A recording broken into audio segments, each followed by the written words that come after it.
Ochalaba Okwanjula'N'EMBAGA. Justine has a golden heart, even not only with the children she works with, but also with us, her fellow workmen. She has such a beautiful golden heart. So Solomon, you are very blessed. Justine is also kind-hearted.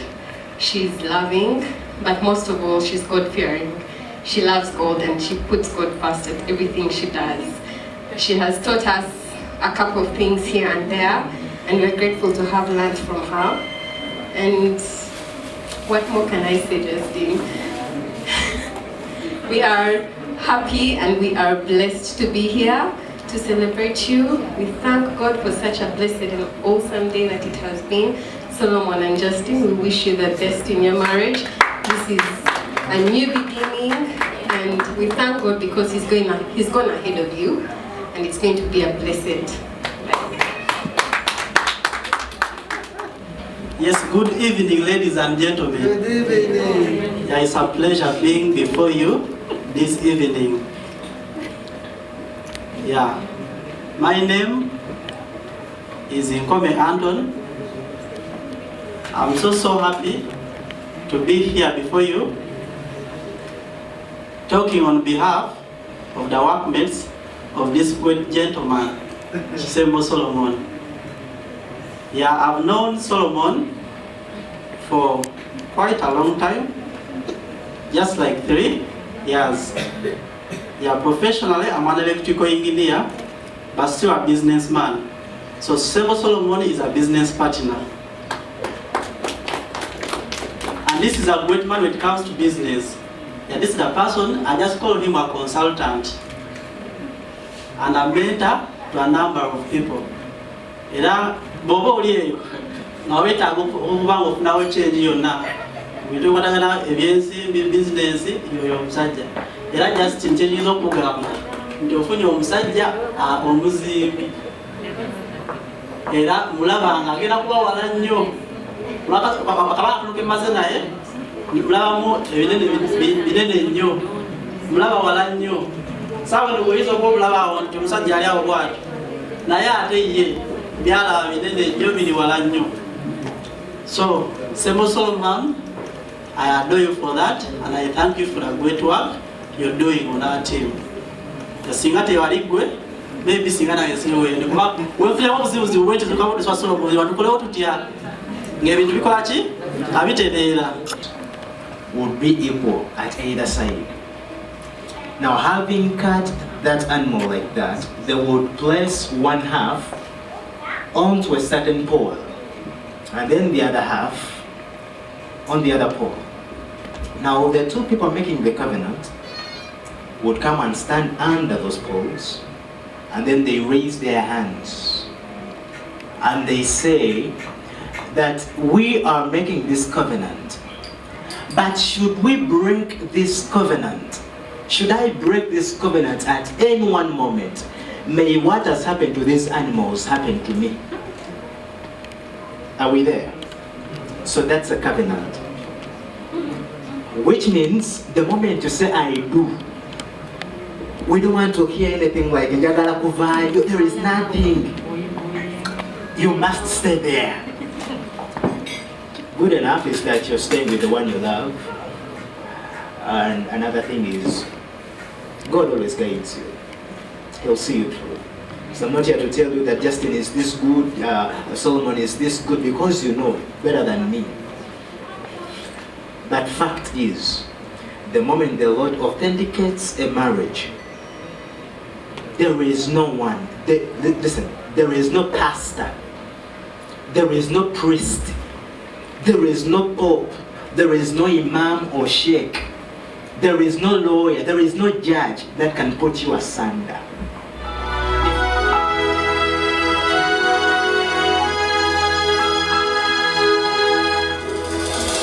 Muvandimwe nyemerera dufatanye dushimire Nyagasani we dukesha ukubaho niwe kandi soko nzima y'amahoro n'urukundo, niwe dukesha amahoro n'urukundo, ahahoramye n'urukundo yarwo, bya bindi Yesu yaje kuduhishurira, bimwe binesha icyago n'urupfu.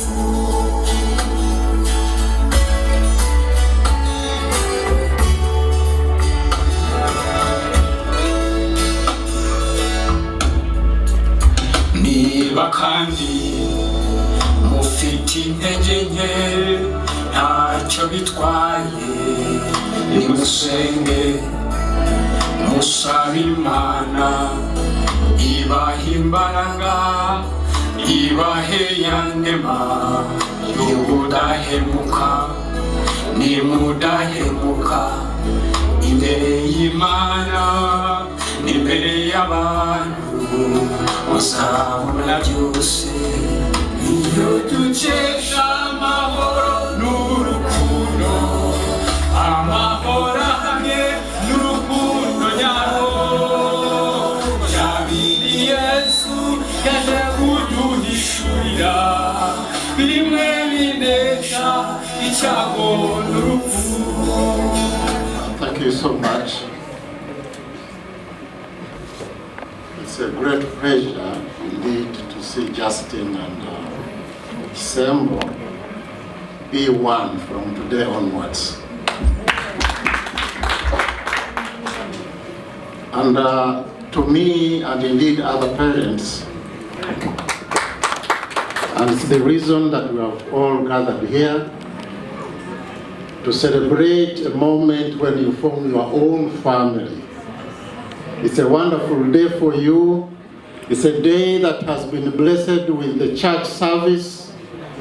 Our religious leader here, I was in attendance in the morning when he blessed, celebrated, and formalized your marriage in the name of Jesus Christ.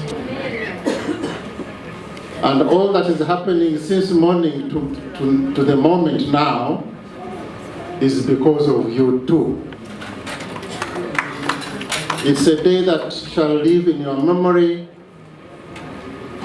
forever. All of us here have gathered because you have made it. I'm particularly happy together with my family, which I introduced to you, especially to my fellow Mzee, to see us. We are here because of Justine and Sembo. Justine is your daughter too. Now this is the organic linkages, not only within the country, but even beyond the country. It's very beautiful. It's very, very beautiful.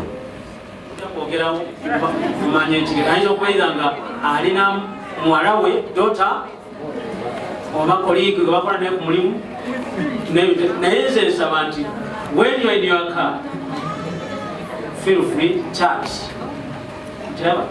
Kugamba awulenga aline mukwano gwe.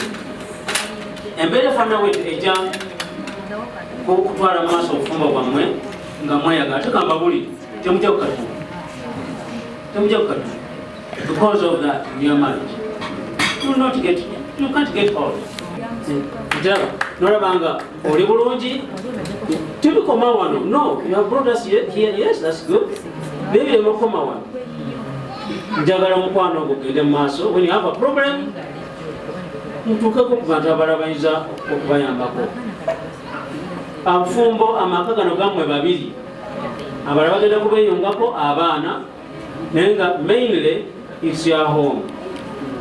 Mugezeeko okwewala okuwuliriza ebintu ebyabalala abayinza okubaleetera obuzibu. Abooluganda Mukama waffe yeebazibwe. Tuli basanyufu nnyo ddala olw'okubanga muli wano olwaleero.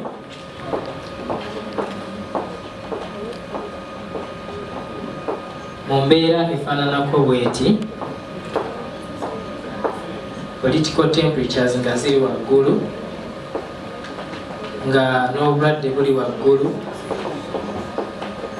ne economy nga atesse naye ne mufissa obudde amaanyi ne mwerekereza byonna bye mukoze olw'omukolo guno. Mukama abawe omukisa. Mu ngeri y'enjawulo nja kwebaza bazadde bange, mwebalire nnyo ddala okunkuza naye okusingira ddala mu mpisa etya Katonda, ate ne mubeerawo okulaba nga tuvaamu abantu ab'enjawulo mu community. Mukama abawe omukisa. Saidi eri bazadde bange abanzaalira mukwano gwange mukyala wange, kati ekyo kigambo ngenda nkimanyiira. Mukama abawe omukisa. Temuze kubanga tuli b'amaanyi nnyo, muze kubanga mutwagaliza ate nga mutusabira, muze kubanga mutwagala, tweyanzege. Taata wange pasita, mukwano gwange Mr. Pastor Kalunda ne Kalumba, sorry, ne mukwano gwange Pastor Caleb. You have a lot of commitments, but you're here for us. Thank you so much. I don't take it for granted. Nebaza bwebaza, sirina kyamaanyi kyakwogera.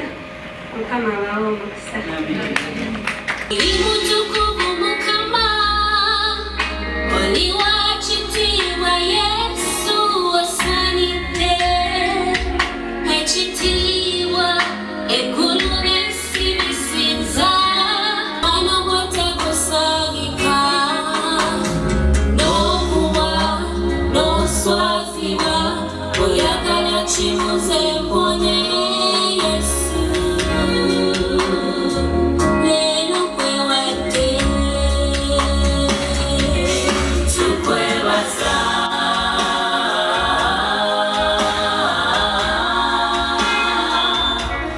tukwebaza, webale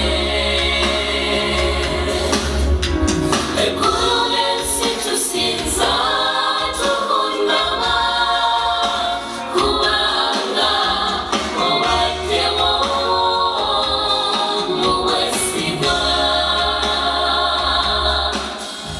Oli wa kisa Yesu, oli wa muwendo Kabaka, atonyesa enkuba mu balungi n'ababi, oyogera bwogezi n'ekiba, oli bujulizi bwange buli lukya, onyimusisa tata zatasanira omubi, oli kyagambo eyabeerawo, aliwo alibeerawo, Yesu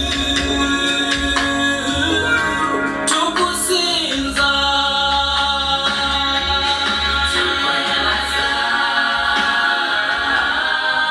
Kale mukwano esawa yaffe esooka bwetyo bewedde naye tugenda kubeera nga tugenda mu bulango naye nga gamba nti jangu wano eno ku Malakai Eco Lodge gw'ayagala okukola reception y'embaga wano walungi nnyo mukwano n'emmere yaabwe ewooma, bali organize wayonjo, wali miti akeewo kabeera kakufuwako zolaba ndi mukwewuuba byesaakola no munasale nejjukanya nasale gye nalimu tewaliyo kyesuubo kakati ni mubikwatira wano eno ku Malakai Eco Lodge ekitende ate gomesi Sharita's by the World be banyambaza be bansibye n'enviiri tusiba enviiri za bulijjo kinawo massage room, tukola makeup, enjala, buli kimu. Tusomesa abaana enviiri era mu abateekateeka okusoma olusoma lwa January mwandibadde mujja ne mufuna foomu yaffe ya 15. January agenda okutuuka ng'ekifo kyo wakifuna dda osomese omwana wo omulimu gw'emikono. Okitegedde aba ajja kubeera nga asobola okwebeezaawo mu nsi muno. Leero bw'abeera omwana omuwala yeetaagira ddala okusoma, asobola okubeera nga tazunga n'abasajja kuba ajja kuba ng'alimu akasente ke. Okitegeera muleete ku Sharita's by the World wali ku School of Beauty section tumusomese eby'enviiri. Kale leka tubeere nga tugenda mu bulango ate bwe tukomawo tugenda kuba nga tukusako omukolo ogw'okwanjula nga tugenda Entebbe Road kubayita ababiri tulabe baani abaafuusa ababiri double trouble. okyalaba okwanjula n'embaga.